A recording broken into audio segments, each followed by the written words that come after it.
जय श्री राम। राधे राधे। आज मैं गाना गा रही हूँ। जब बेटी की बारात आती है, द्वार पूजा लगने जाता है, उस समय का गाना गा रही हूँ। आप लोग सुनिए। लाइक शेयर और सब्सक्राइब जरूर कीजिएगा।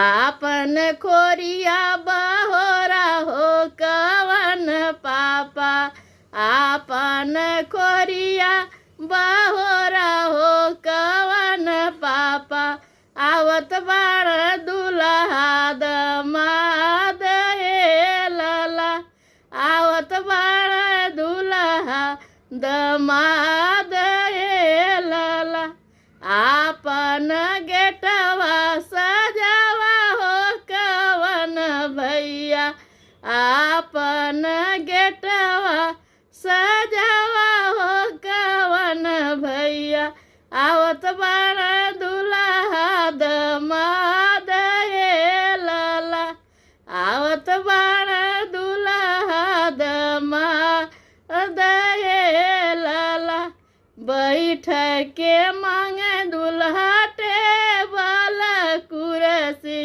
घूम के मांगे मैदान हे लला, घूम के मांगे मैदान हे लला, अपनी खोरिया बहोरा हो कवन चाचा, आवत बाण